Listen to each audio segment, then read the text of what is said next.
What if I told you that the biggest, most incredible changes in your life don't come from huge, dramatic actions? What if they come from the smallest, tiniest things you do every day? That's the whole idea behind James Clear's game-changing book, Atomic Habits. This idea that tiny, almost invisible changes can add up over time to create absolutely life-altering results. So take a look at this number on the screen, 37. What if you could be 37 times better at something a year from now? I'm not talking about 37% better. I mean 37 times better. It sounds completely impossible, doesn't it? Well, believe it or not, the math is actually pretty simple. As James Clear explains it, if you just improve by one tiny percent each day, that little gain starts to compound on itself day after day. And by the end of the year, you're not just a little bit better, you are literally 37 times better than where you started. That right there is the mind-blowing power of compounding. And hey, this isn't just some nice theory. Let's look at a real-world example, the British cycling team. For almost 100 years, these guys were, well, they were mediocre, total nobodies. But then they brought in a new coach who had this wild idea he called the aggregation of marginal gains. They set out to improve everything by just 1%. And I mean everything. The bike seats, the massage gels they used, even how the riders washed their hands to avoid getting sick. And the result? It was staggering. In just 10 years, they completely dominated the sport, winning 178 world championships and 66 Olympic gold medals, all from 1% improvements. Okay, so if it's that simple, if the math is that powerful, why do most of us fail when we try to start a new habit? You know the feeling, right? You go to the gym for weeks, you eat healthy, you work so hard, and you look in the mirror and see, well, nothing. It is so frustrating. James Clear calls this the plateau of latent potential. It's that painful period where your results haven't caught up with your efforts yet, and it's exactly where most people throw in the towel. Let me paint you a picture. Imagine you've got an ice cube in a room that's a chilly 26 degrees.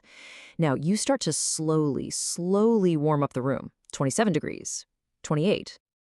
The temperature keeps going up, 29 degrees. And what do you see?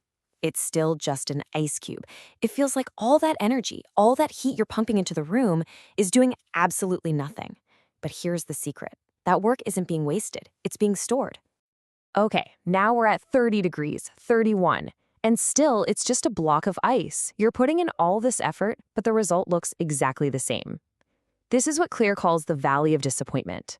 It's that critical point where your brain is screaming at you, this isn't working, just give up.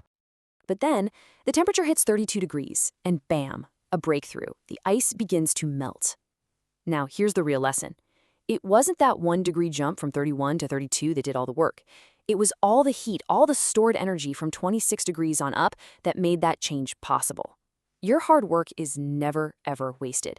It's just building up potential for a breakthrough.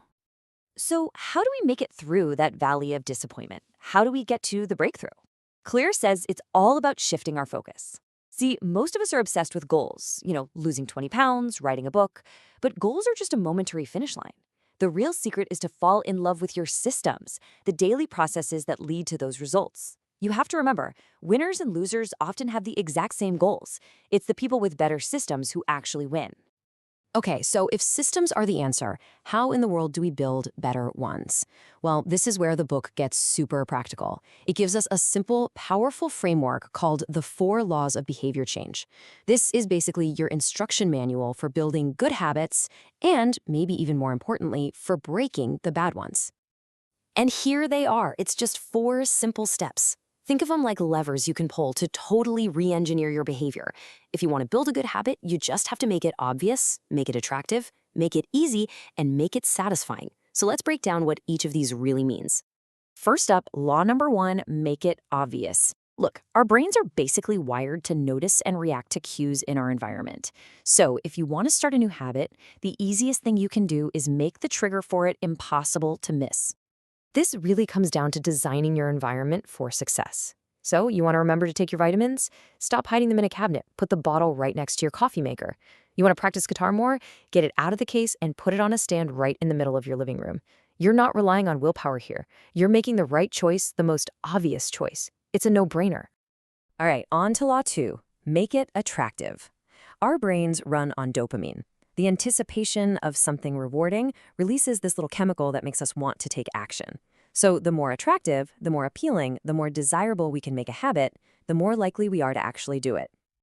A brilliant way to do this is a strategy called temptation bundling. It's so simple. You just pair something you want to do with something you need to do.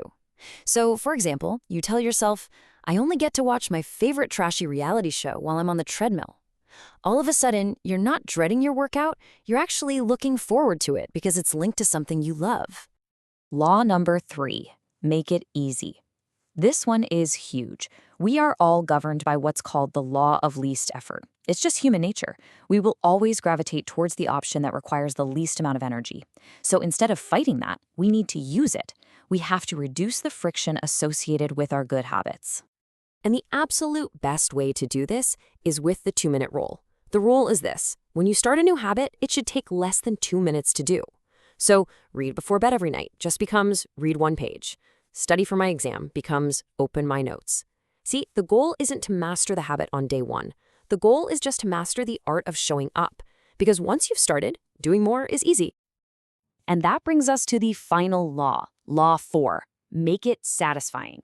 And this comes down to what Clear calls the cardinal rule of behavior change. And it's this: what is immediately rewarded gets repeated. What is immediately punished gets avoided. Our brains are wired for instant gratification. So for habit to stick, we need to feel some kind of success right away. So how do you make a long-term goal feel good now? You give yourself an immediate reward.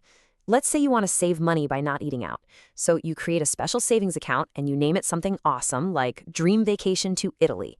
And every time you cook at home instead of ordering takeout, you immediately transfer the money you saved right into that account. Seeing that balance tick up, that's the little hit of satisfaction that tricks your brain into wanting to do it again and again. So, we've gone through the 4 laws. It's an incredible system for building better habits. But the ultimate goal here, it's not just about getting better results, losing weight, or making more money. It's actually something much, much deeper. It's not about what you get. It's about who you become. And that leads us to this really big question, right? What is the real purpose of having habits anyway? Is it just about achieving things, or is there something more going on? This quote for me is the absolute heart of the entire book. The real reason your habits matter is because they are what shape your identity. Think about it like this. Every single action you take is a vote for the type of person you want to become. Every time you go for a run, you're casting a vote for, I am a healthy person. Every time you write 1 page, you're casting a vote for, I am a writer. These aren't just actions. They're tiny pieces of evidence that are building a new identity. Your habits are not just things you do, they are the building blocks of who you are. So I'll just leave you with this one final question to think about. Who are you casting your votes for?